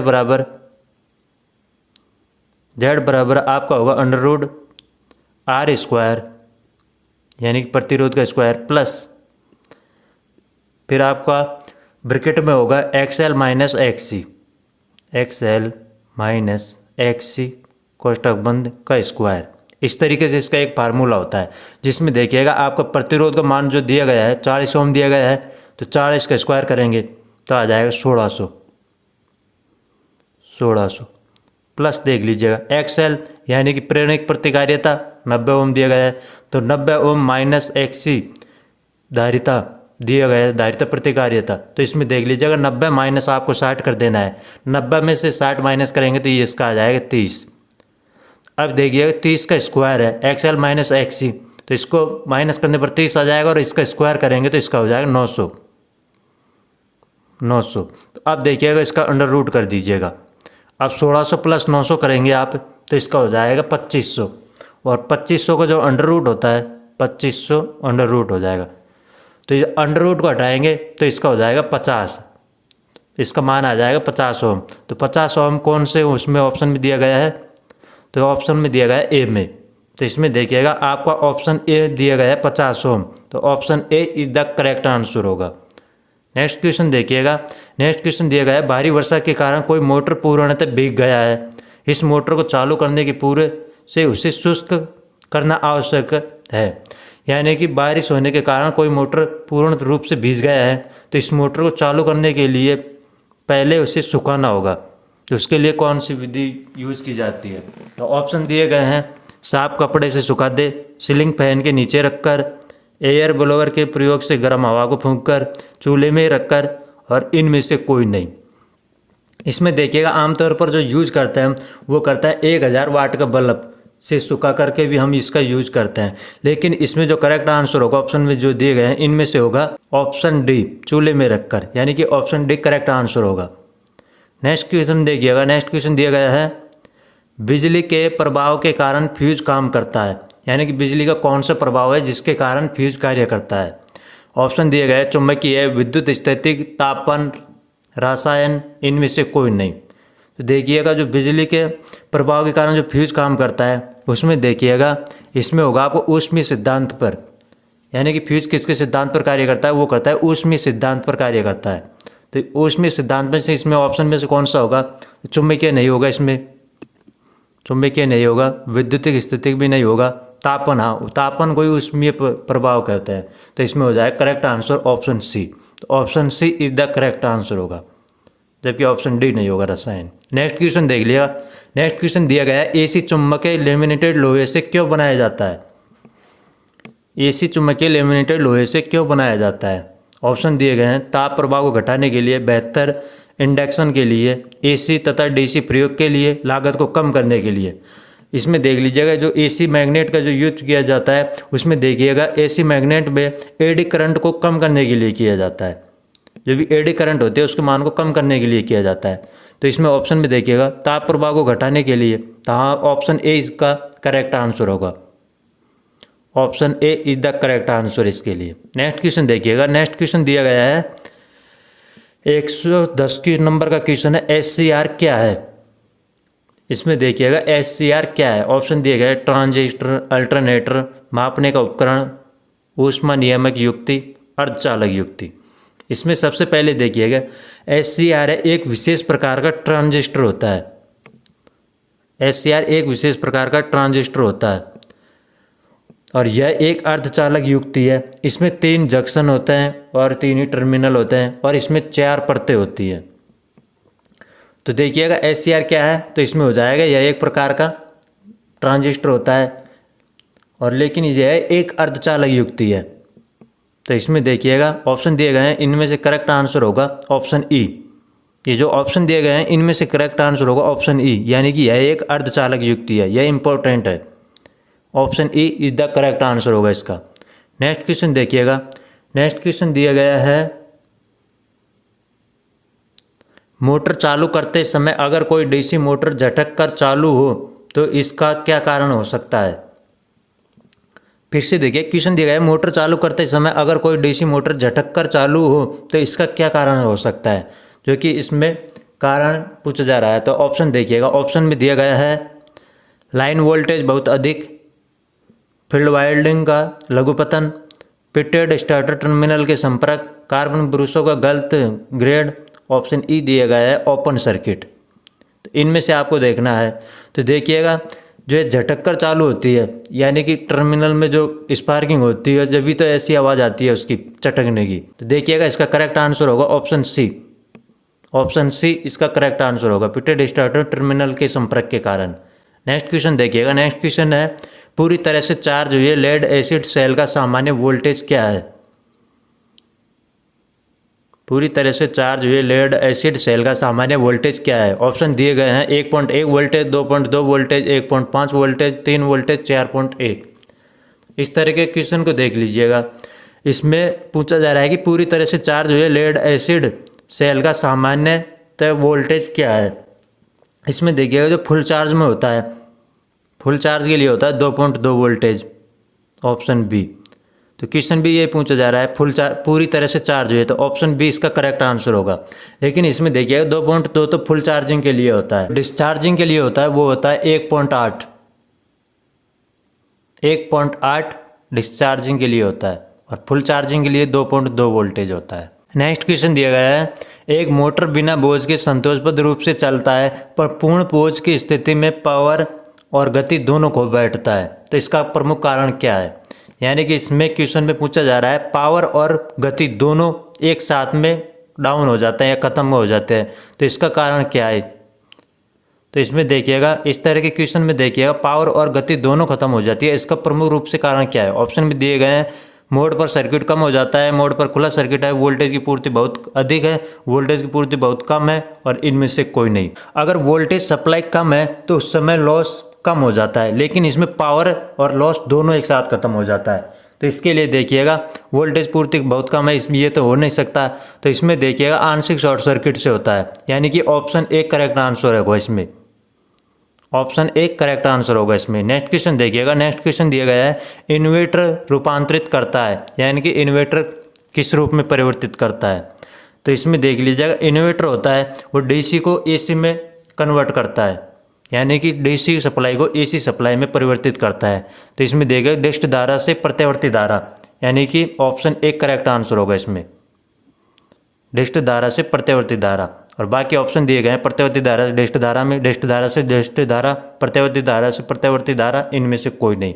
तो इसमें करेक्ट आंसर होगा ऑप्शन ए डिस्ट धारा से प्रत्यावर्ती धारा में। और बाकी देख लीजिएगा जो कन्वर्टर करता है वो करता है एसी को डीसी में, कन्वर्टर एसी को डीसी में, चॉपर डीसी को डीसी में ही करता है, और साइक्लोनाइजर जो कन्वर्टर करता है वो एसी को एसी में करता है। तो इस तरीके से देख लीजिएगा। नेक्स्ट क्वेश्चन दिया गया है निम्नलिखित में से मीटर में से कौन सा एसी और डीसी दोनों को मापन नहीं कर सकता है। जो ऑप्शन दिए गए चल लोहा मीटर, वैद्युतिक युग्मोमीटर, डायनोमोमीटर, प्रेरण टाइप मीटर, इनमें से कोई नहीं। तो इनमें से देखना है एसी और डीसी दोनों को मापन कौन सा नहीं करता है। इनमें देखिएगा जो ऑप्शन में दिया गया है प्रेरण टाइप मीटर यानी कि इंडक्टर टाइप का, तो ऑप्शन डी करेक्ट आंसर होगा। ये दोनों में मापन नहीं कर सकता है। प्रेरण टाइप का ऑप्शन डी करेक्ट आंसर होगा। इंडक्टर प्रकार का है जो एसी और डीसी दोनों में मापन नहीं कर सकता है। तो नेक्स्ट क्वेश्चन देखिएगा। नेक्स्ट क्वेश्चन दिया गया है जब पाइप विद्युत को लगाता है तो पाइप के छोर को जमीन से ऊपर रखना चाहिए। तो इसमें देखिएगा ऐसे तो आंसर ई आना चाहिए, लेकिन इसको भी बोर्ड ने बोनस अंक दिया गया है यानी कि डिलीट कर दिया गया था इस क्वेश्चन को। तो नेक्स्ट क्वेश्चन देखिएगा। नेक्स्ट क्वेश्चन है 5 एम्पियर अंकित श्रेणी एसी परिपथ के लिए टिंड तांबे का तार सही साइज होता है। तो इसमें देखिएगा इसके लिए होगा वो होगा आपका option A. Option A correct answer होगा 35 SWG का। तो ऑप्शन ए करेक्ट आंसर होगा। नेक्स्ट क्वेश्चन देखिएगा। नेक्स्ट क्वेश्चन दिया गया है जहाँ पर बारीक काम चल रहा है, जहाँ पर बारीक काम चल रहा हो वहाँ प्रकाश होना चाहिए, यानी कि प्रकाश की मात्रा कितनी होनी चाहिए। 500 ल्यूमन प्रति वर्ग मीटर, 1000 ल्यूमन्स वर्ग मीटर, 1500 ल्यूमन्स प्रति वर्ग मीटर, फिर दे रखा है 2000 ल्यूमन वर्ग मीटर और 2500 ल्यूमन्स वर्ग मीटर दिया गया है ऑप्शन ई में। तो देखिएगा इस तरीके से जो क्वेश्चन दिए जाते हैं इसमें देखिएगा जो इसका करेक्ट आंसर होगा वो होगा ऑप्शन सी 1500 ल्यूमन्स, यानी कि बारीक की कार्य के लिए 1500 ल्यूमन्स प्रति वर्ग मीटर का यूज किया जाता है। ऑप्शन सी करेक्ट आंसर होगा इसमें। ऑप्शन सी करेक्ट आंसर होगा। जबकि सामान्यतः हम जो यूज करते हैं वो 150 ल्यूमन प्रति वर्ग मीटर का किया जाता है और बारीकी कार्यों के लिए 1500 ल्यूमन का और सामान्यतः के लिए नॉर्मल के लिए 150 ल्यूमन प्रति वर्ग मीटर का किया जाता है। नेक्स्ट क्वेश्चन देखिएगा। नेक्स्ट क्वेश्चन दिया गया है एलसीडी का विस्तार रूप क्या है। एलसीडी का पूर्ण रूप क्या है, यानी कि फुल नेम पूछा जा रहा है। तो इसमें देखिए logical code display, light crystal diode, liquid character display, logical character display, liquid crystal display. तो ये ऑप्शन दिए गए हैं, इनमें से देखना है कि इसका फुल नेम कौन सा होगा। तो इसमें देखिएगा एलसीडी का जो फुल नेम होता है वो होता है लिक्विड क्रिस्टल डिस्प्ले, यानी कि ऑप्शन ई करेक्ट आंसर होगा। Liquid crystal display option E is the correct answer. और एक दूसरा होता है वो होता है एलईडी, लाइट इमिटिंग डायोड, जिसकी फुल फॉर्म होता है एलईडी की। तो नेक्स्ट क्वेश्चन देखिएगा। नेक्स्ट क्वेश्चन दिया गया है कुंडलन का प्रेरकत्व पर निर्भर करता है, यानी कि कुंडलन का जो प्रेरकत्व होता है एल वो किस पर निर्भर करता है। लाइनों की संख्या, कुंडलन का क्षेत्रफल, कुंडलन की लंबाई। ऑप्शन ए बी सी और ऑप्शन ई दिया गया है इनमें से कोई नहीं। तो देखिएगा इसमें जो यूज वो होता है वो लाइनों की संख्या पर, कुंडलन का क्षेत्रफल, ए बी सी, यानी कि इसमें जो करेक्ट आंसर होगा इसका वो होगा ऑप्शन डी। तीनों ही इसमें निर्भर करता है, यानी कि लाइनों की संख्या पर, कुंडलन क्षेत्रफल पर और उसकी लंबाई पर। तो ऑप्शन डी करेक्ट आंसर होगा। Option D correct answer. Next question देखिएगा। नेक्स्ट क्वेश्चन दिया गया है डिस्टकारी का उपयोग बदलने के लिए किया जाता है, यानी कि डिस्टकारी का उपयोग बदलने के लिए किया जाता है। तो ऑप्शन दिए गए हैं एसी को डीसी में, डीसी को एसी से, डीसी से एसी, स्पंदी धारा प्रतिवर्ती धारा में, दोनों को ए और बी ऑप्शन में। ऑप्शन ई दिए गए हैं इनमें से कोई नहीं। तो इसमें देखिएगा इसका जो यूज किया जाता है वो एसी को डीसी में कन्वर्ट करने के लिए किया जाता है, यानी कि ऑप्शन ए करेक्ट आंसर होगा इसमें। ऑप्शन ए करेक्ट आंसर होगा, एसी को डीसी में। नेक्स्ट क्वेश्चन देखिएगा। नेक्स्ट क्वेश्चन है प्रकाश उत्सर्जक डायोड तब प्रकाश उत्पन्न करता है जब डायोड है, यानी कि ऑप्शन दिए गए हैं अनभिन्नता, अग्र अभिन्नति, विपरीत अभिन्नति में, इनमें से कोई नहीं। और ऑप्शन ई दिया गया है ए बी सी। तो देखिएगा प्रकाश जो उत्सर्जक डायोड जो प्रकाश उत्पन्न करता है वो करता है आपका फॉरवर्ड बायस स्थिति में, यानी कि अग्र अभिनीति में। तो ऑप्शन बी करेक्ट आंसर होगा। कौन सा होगा? ऑप्शन बी, अग्र अभिनीति, फॉरवर्ड बायस में। नेक्स्ट क्वेश्चन देखिएगा। नेक्स्ट क्वेश्चन दिया गया है एक 3 पिन वाले 15 एम्पियर 250 वोल्टेज सर्किट में वोल्टेज सॉकेट में प्रयोग करने के लिए तांबे के अर्थ वायर का न्यूनतम विस्तार क्या है।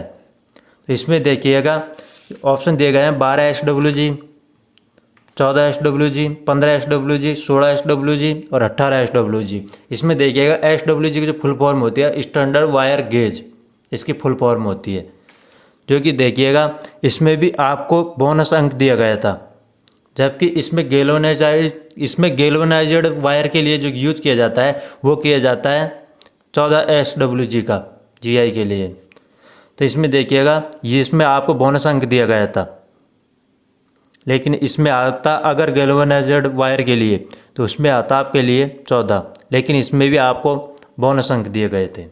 नेक्स्ट क्वेश्चन देख लीजिएगा। नेक्स्ट क्वेश्चन है फील्ड कॉइल से लपेटा जाता है, यानी कि फील्ड कॉइल होती है उनमें किससे लपेटा जाता है?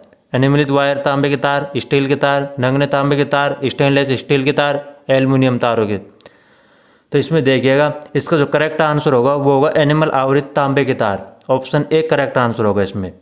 नेक्स्ट क्वेश्चन देखिएगा। नेक्स्ट क्वेश्चन दिया गया है रिक्त स्थान में चौक को प्रतिरोध के रूप में प्रयोग किया जाता है, यानी कि चौक को प्रतिरोधन के रूप में प्रयोग किया जाता है। AC परिपथ में, DC परिपथ में, अर्धतरंग परिशोधक परिपथ में, AC और DC परिपथ में, ये सभी। तो ये ऑप्शन दिए गए हैं, इनमें से देखना है। तो देखिएगा इसका जो यूज किया जाता है वो AC परिपथ में किया जाता है, यानी कि ऑप्शन ए करेक्ट आंसर होगा। AC परिपथ में चौक को प्रतिरोध के रूप में प्रयोग किया जाता है, तो ऑप्शन ए करेक्ट आंसर होगा AC परिपथ में। नेक्स्ट क्वेश्चन देखिएगा। नेक्स्ट क्वेश्चन है केबलों में कंडक्टर का इंसुलेशन की परत की मोटाई किस पर निर्भर करती है?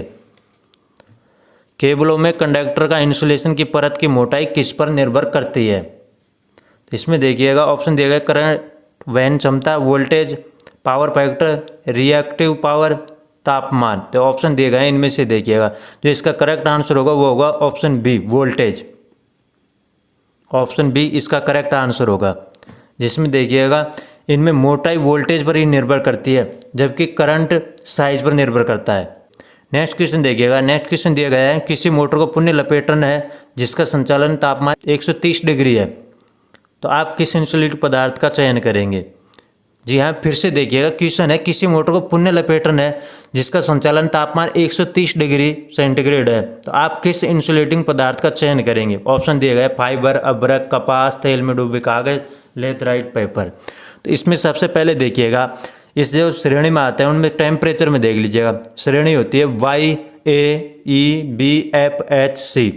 इस तरीके से इसमें श्रेणी होती है, जिसमें Y में 90 होता है, A में 105, E में 120, B में 130 होता है, फिर इसमें 155 होता है, C में 200 से 50 तक होता है।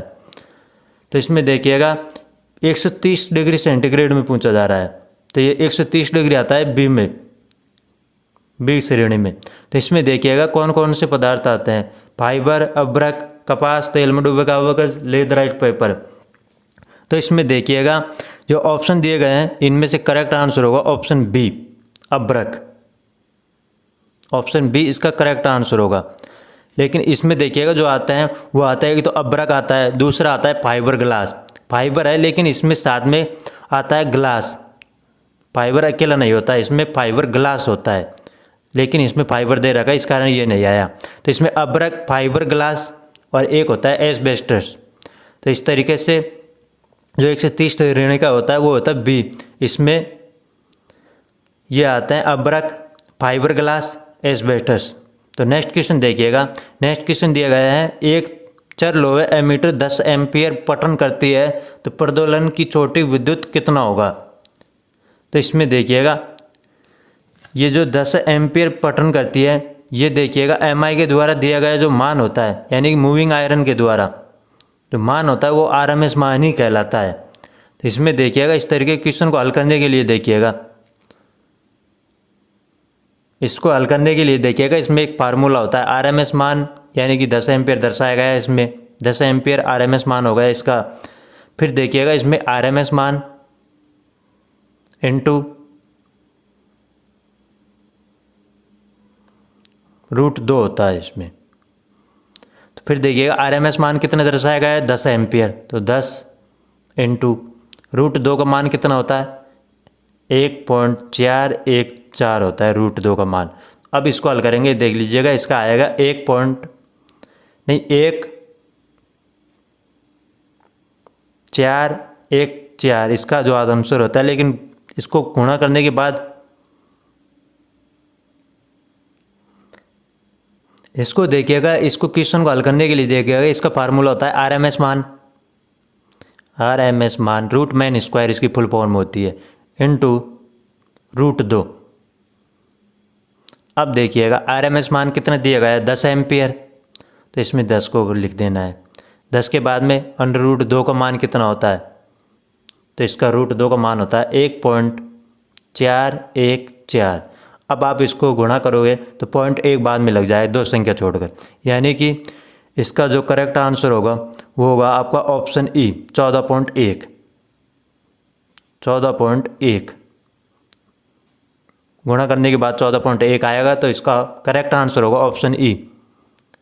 जबकि इसके आपके जो आंसर की दी गई थी इस पेपर की, तो इसमें आपका आंसर की में गलत दिया गया था, ऑप्शन दिया गया था डी 28.2, जबकि इसका जो करेक्ट आंसर होगा वो आपका 14.1 होगा, यानी कि ऑप्शन ई करेक्ट आंसर होगा। आंसर की में आपको 28.2 दिया गया है जो कि गलत है। नेक्स्ट क्वेश्चन देखिएगा। नेक्स्ट क्वेश्चन है ऊष्मीय रिलेजों को अक्सर में प्रयोग किया जाता है, यानी ऊष्मीय रिले का यूज कहाँ पे किया जाता है। ऑप्शन दिए गए हैं जनरेटर रक्षण में, ट्रांसफार्मर रक्षण में, मोटर स्टार्टर में, ऑप्शन ए और बी दोनों, और ऑप्शन ई दिया गया है इनमें से कोई नहीं।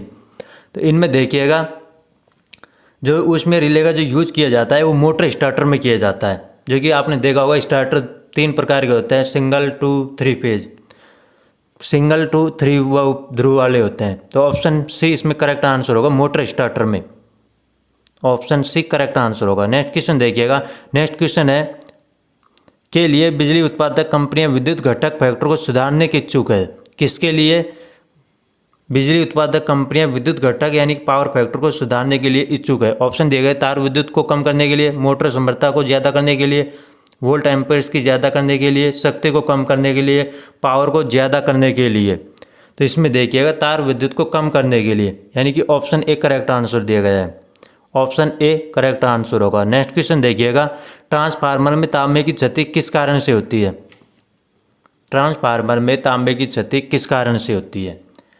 तो ऑप्शन दिए गए हैं आवर्त बिजली द्वारा विद्युत की क्षति, प्रतिरोधन से विद्युत की क्षति, काउंटर ईएमएफ से विद्युत की क्षति, गर्मी से विद्युत की क्षति, इनमें से कोई नहीं, ऑप्शन ई दिया गया है।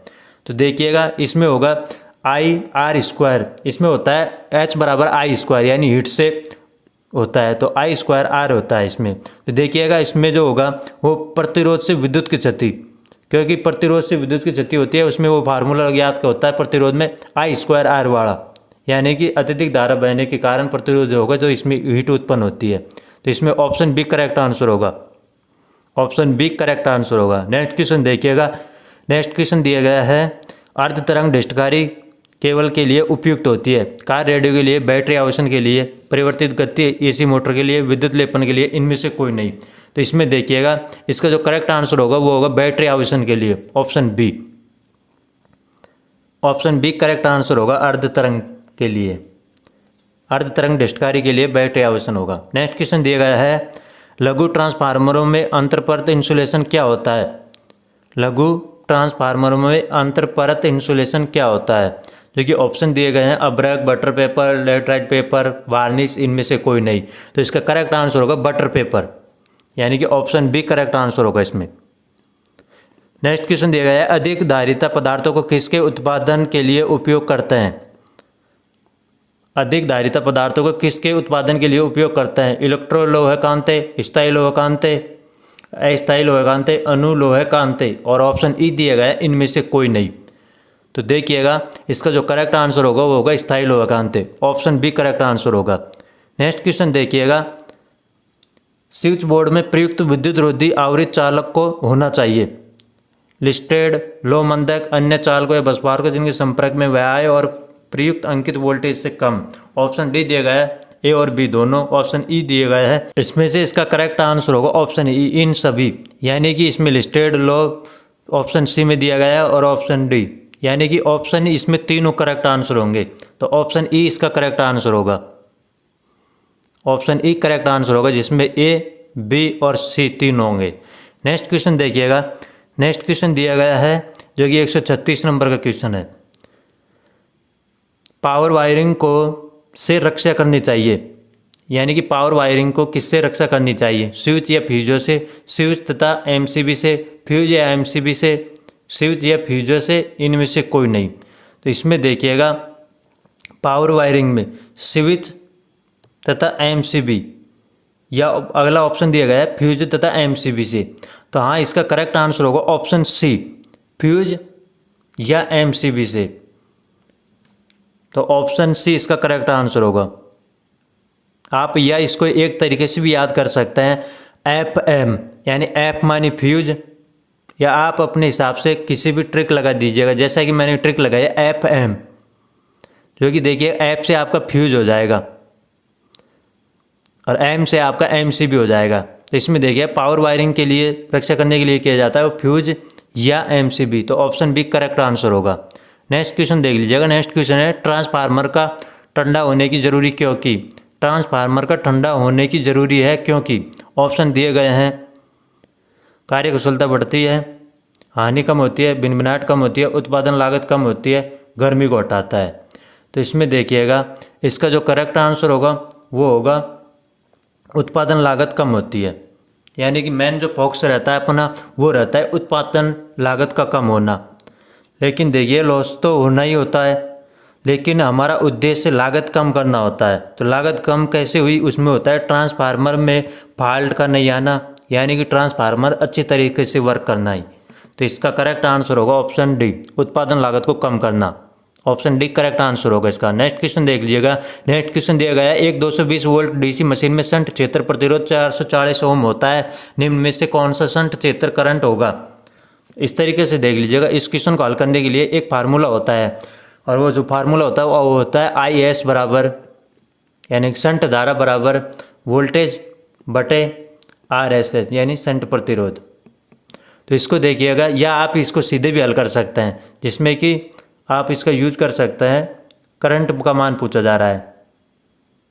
तो करंट को याद करने का जो सूत्र होता है वो होता है आई बराबर वी बटे आर, या आप उससे भी याद कर सकते, मान वही आएगा। इसमें देखिएगा वोल्टेज का मान जो दिया गया है 440 दिया गया है, नहीं 220 सॉरी, वोल्टेज का मान जो दिया गया है 220 वोल्टेज दिया गया है, बटे प्रतिरोध का मान दिया गया 440।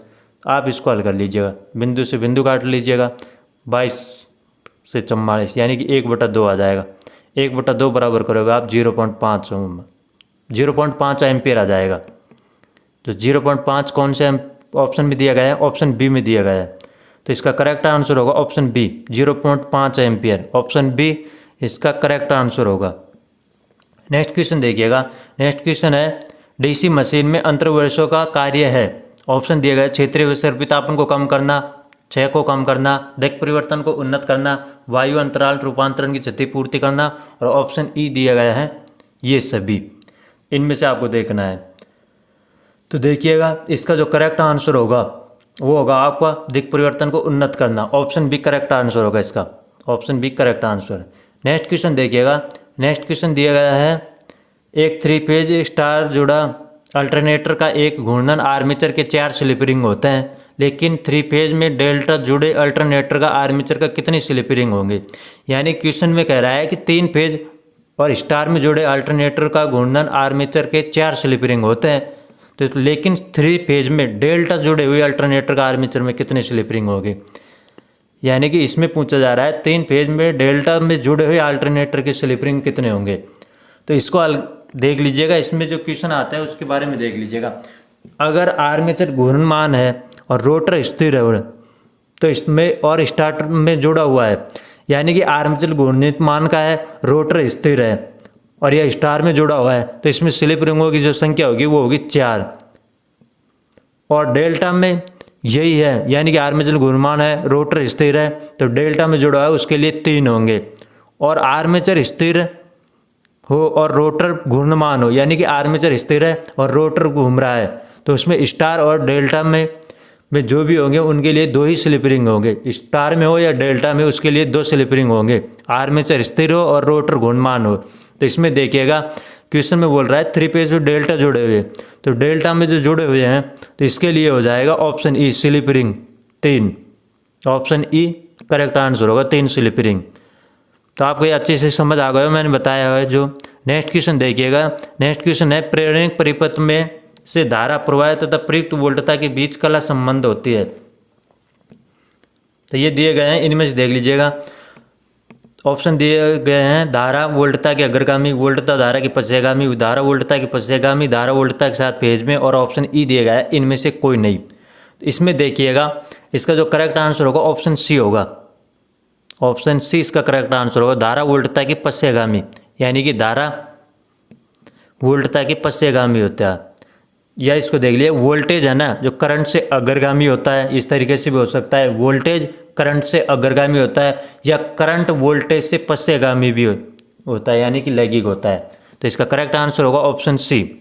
नेक्स्ट क्वेश्चन देख लीजिएगा। नेक्स्ट क्वेश्चन दिया गया है निम्न में से कौन सा फ्यूज का प्राथमिक कार्य है? ऑपरेटर की रक्षा करना, लाइन की रक्षा करना, अत्यधिक करंट को रोकना, सर्किट खोलना, ये सभी। तो देखिएगा जो फ्यूज का जो प्रमुख रूप से कार्य होता है वो होता है अतिरिक्त धारा को रोकना, यानी कि नियमित मान की धारा से ज़्यादा ना बहे। तो इसका जो करेक्ट आंसर होगा वो होगा अत्यधिक करंट को रोकना, ऑप्शन सी। ऑप्शन सी इसका करेक्ट आंसर होगा। नेक्स्ट क्वेश्चन देखिएगा।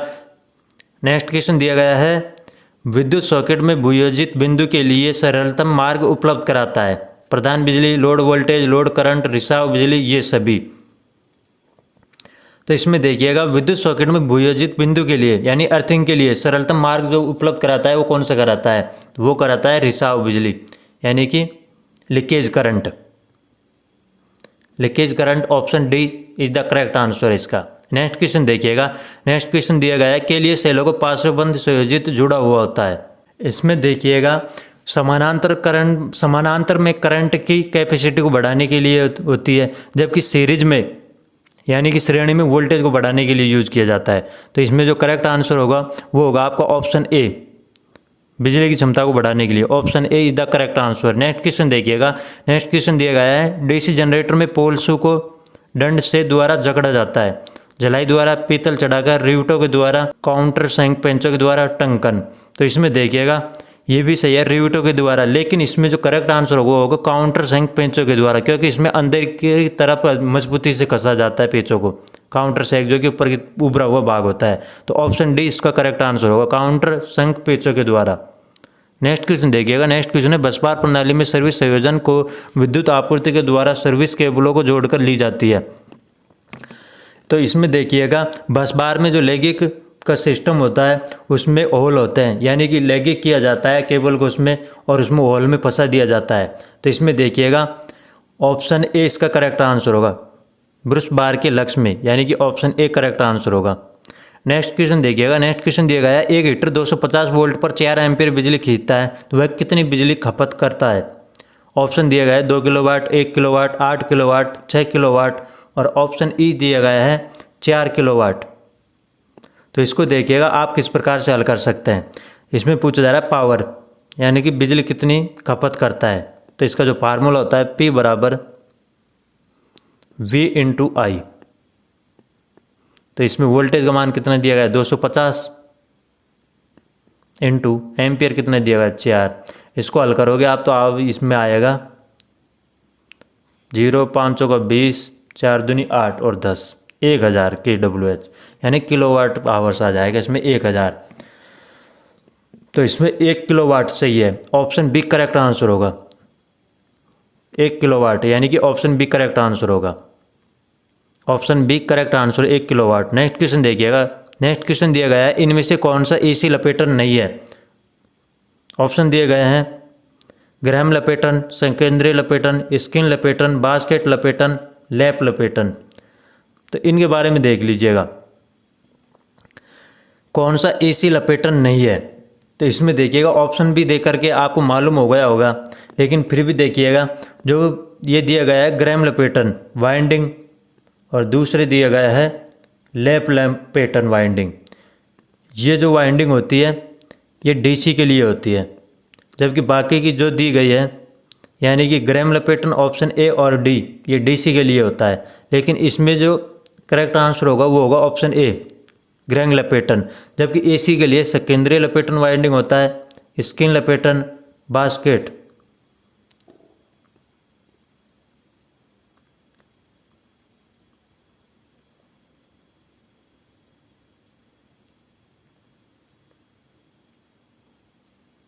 ये ऑप्शन दिए गए हैं, इनसे भी आप अनुमान लगा सकते हैं, यानी सेकेंडरी लपेटन, स्क्रीन लपेटन, बॉस्केट लपेटन और लैप लपेटन।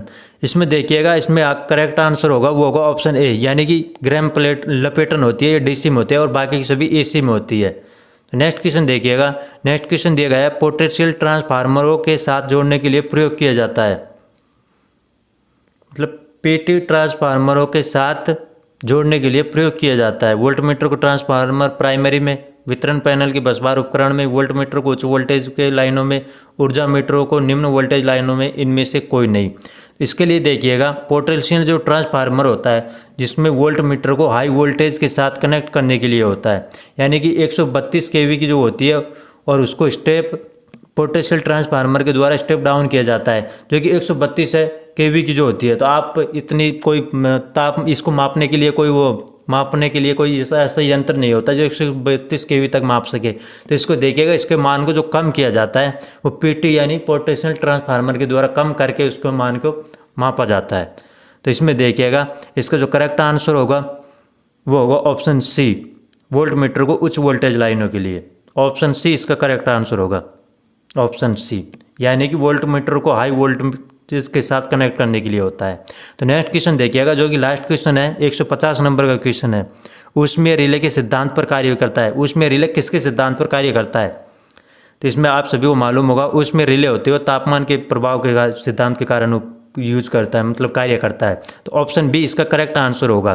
तो गाइज आप देखिएगा, आपको ये पेपर जो कराया है आपको कैसा लगा? अगर अच्छा लगा हो तो आप अपने दोस्तों के साथ शेयर कीजिएगा। अगर आप चैनल पर नए हैं तो चैनल को सब्सक्राइब कीजिएगा, और बाकी सभी प्रीवियस पेपर्स की वीडियो देखनी हो आपको तो वीडियो के डिस्क्रिप्शन में लिंक दिया गया होगा, या आप प्ले लिस्ट में जाकर के चेक कर लीजिएगा। आपको टेक्निकल हेल्पर से संबंधित प्रीवियस पेपर्स के सभी की वीडियो उपलब्ध हो जाएगी।